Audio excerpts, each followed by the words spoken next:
Welcome to our presentation about hunger and snacks. This presentation is part of the KidFit Nutrition Module curriculum. In this presentation, we will cover hunger and fullness cues, tips to manage frequent hunger, and tips for building balanced and filling snacks. This is the hunger and fullness scale. This scale can help us to recognize and respond to our hunger level by rating it from 1 to 10. On this scale, a level 1 is when we are very hungry. So think about when you might be starving, maybe after skipping a meal. A level 5 on this scale is right in the middle. We're not hungry, but also not full. At a level 5, we are neutral, comfortable, and energized. A level 10 is when we are very full and uncomfortable. Think about, for example, how you might feel after eating a large meal at a restaurant or family gathering. When we arrive to meals really hungry, it's a natural response to eat a larger portion of food and feel very full afterwards. A high level of hunger can also lead to cravings and making less nutritious choices. We typically want to aim to eat when we're around a level 3, which is comfortable or mild hunger. At a level 3, our energy level might be starting to feel low and our stomach is starting to feel empty. We want to finish eating when we're around a level 7 after a meal, or maybe a level 6 after a snack. This would be comfortable fullness, where you're feeling satisfied but not too stuffed. Sometimes it's not easy to recognize our hunger and fullness cues. If we've been using external controls like measuring cups or having others tell us when we should be full, it can take practice to recognize our hunger and fullness cues. Pulling out this scale before and after meals and snacks can help us to become more aware of these internal cues. Use this scale and your hunger and fullness cues as a guide for how much to eat instead of external portion control, as this allows for flexibility and meeting our body's individual needs. We may notice that we feel hungry often throughout the day or shortly after a meal or snack. Here are some tips to help address frequent hunger. First, plan to have regular meals and snacks. We recommend aiming for 3 meals and 1 to 3 snacks throughout the day. Skipping meals or snacks can lead to high levels of hunger and cravings later on. Wait about 15 minutes before checking in with your hunger level after your snack or first serving of food. It takes some time for our brain to realize that we are full and decide whether we need seconds or a bit more of our snack. Think about having a glass of water before checking in with your hunger level again. Sometimes our body's thirst signals can be similar to our hunger cues. Sometimes people will try to suppress or ignore their hunger cues by drinking lots of fluids.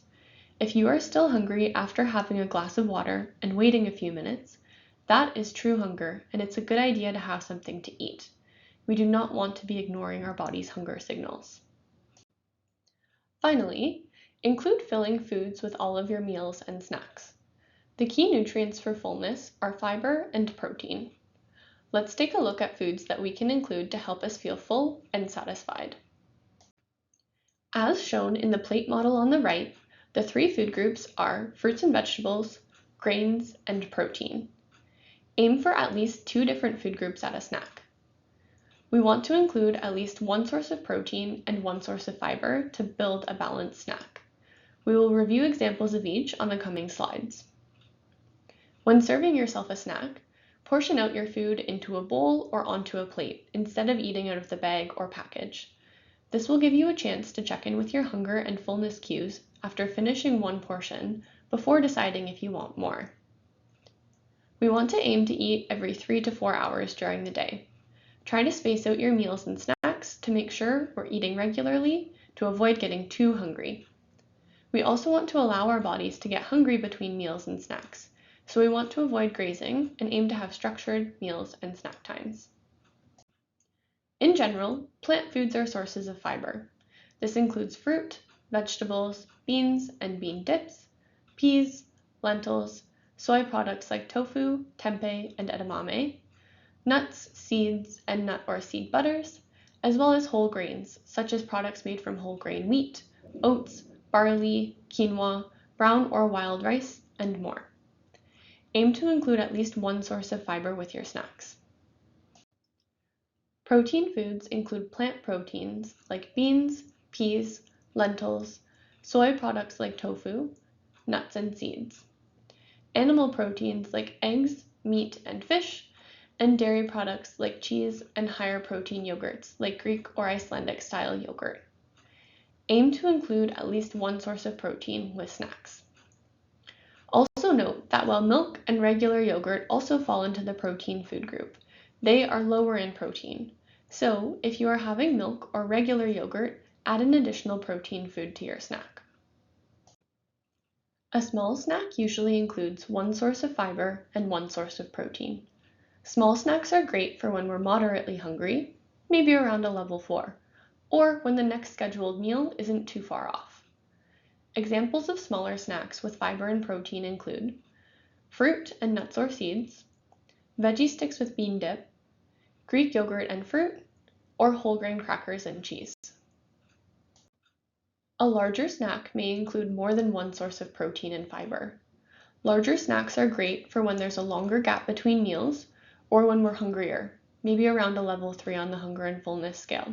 This might happen after physical activity or towards the end of the school day. Examples of larger snacks with fiber and protein include a whole grain tortilla with nut butter and a banana, veggie sticks, whole grain pita, and roasted chickpeas, Greek yogurt with fruit and a high fiber granola, or whole grain toast with an egg and avocado. This concludes our presentation about hunger, fullness, and snacks.